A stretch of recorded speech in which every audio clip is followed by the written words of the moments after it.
Hello നമസ്കാരം. ഇന്നത്തെ കടയത്തെ duty ആയിരിക്കുകയാണ്. അപ്പോൾ ഇന്നൊരു അടിപൊളി മുട്ട ബജ്ജിയും തട്ടുകടയിലൊക്കെ കിട്ടുന്ന ഒരു സ്പെഷ്യൽ ചമ്മന്തി ഉണ്ടാക്കിയാലോ.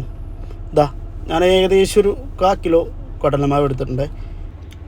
പിന്നെ അതിലേക്ക് ഏകദേശം ഒരു 3 സ്പൂൺ അരിപ്പൊടി ചേർക്കുന്നുണ്ട്. അടുത്തതൊരു 2 സ്പൂൺ മുളക് പൊടി. ഇത് വേണമെങ്കിൽ കാശ്മീരി ചില്ലി കൂടി ആഡ് ചെയ്യാം കളറിന് വേണ്ടിയിട്ട്. ഞാനതൊന്നും ആഡ് ചെയ്തിട്ടില്ല. ശേഷം ഉപ്പ്, കായപ്പൊടി, ഇത്രയും കൂടിയിട്ടാണ് ഞാൻ ഈ ബജ്ജി ഉണ്ടാക്കുന്നത്. ഇതിലേക്ക് മൈദയൊന്നും ആഡ് ചെയ്യരുത് കേട്ടോ. ഞാൻ യൂസ് ചെയ്യുന്നത് ഈ LGയുടെ കായപ്പൊടിയാണ്. എനിക്ക് നന്നായിട്ട് ഇഷ്ടമുള്ളൊരു ബ്രാൻഡാണ്. ഇതെല്ലാം കൂടിയിട്ട് നന്നായിട്ട് കുറച്ച് വെള്ളം കൂട്ടിയിട്ട് നന്നായിട്ടൊന്ന് മിക്സ് ചെയ്തെടുക്കാം.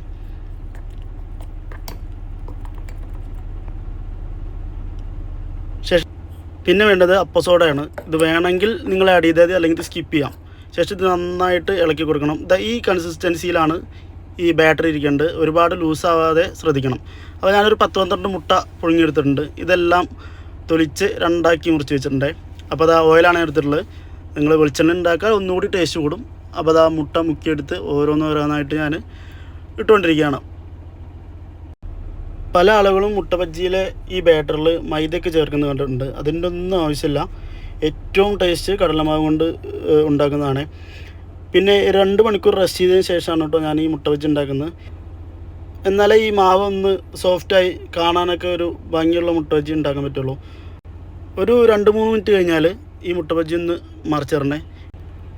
ഇതേ മാവ് ഉപയോഗിച്ച് നമുക്ക് വേണമെങ്കിൽ കായ ബജ്ജി, മുളക് ബജ്ജിയൊക്കെ ഇടാൻ കേട്ടോ. ഇതിൽ വേറെ ഒന്നും ആഡ് ചെയ്യേണ്ട ആവശ്യമില്ല. അപ്പോൾ ഇത് നന്നായിട്ട് ഈ ബ്രൗൺ കളറായി കഴിഞ്ഞാൽ നമുക്ക് എടുക്കാം. ഇനി നമുക്ക് ഇതിലേക്ക് തട്ടുകടയിലൊക്കെ കിട്ടുന്ന പോലെ ഒരു അടിപൊളി ചമ്മന്തി കൂടി ഉണ്ടാക്കി നോക്കിയാലോ. ഒരു സവാള എടുത്തിട്ട് 4 ആക്കിയിട്ടുണ്ട്. അതിലേക്ക് ആവശ്യമുള്ള ഉപ്പിടുക. പിന്നെ കുറച്ച് പഞ്ചസാര, ഒരുപാടാവരുത്, ഒരു 1/4 ടീസ്പൂൺ പഞ്ചസാര, ഏകദേശം 1 സ്പൂണോളം മുളക് പൊടി, കുറച്ച് ഒരു 2 ടീസ്പൂൺ വിനാഗിരി, പിന്നെ കുറച്ച് വെളിച്ചെണ്ണ. ഇത്ര മാത്രം മതി. ഇത് നന്നായിട്ട് ഒന്ന് അടിച്ചെടുക്കുക. അപ്പോൾ നമ്മുടെ ചമ്മന്തി മുട്ട ബജ്ജിയും റെഡിയായി കഴിഞ്ഞു.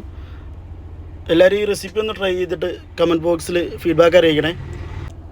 നിങ്ങൾ ഈ ചാനൽ ആദ്യമായിട്ടാണ് കാണുന്നതെങ്കിൽ തീർച്ചയായിട്ടും ചാനലൊന്ന് സബ്സ്ക്രൈബ് ചെയ്യണേ, വീഡിയോ ഒന്ന് ലൈക്ക് ചെയ്യണേ.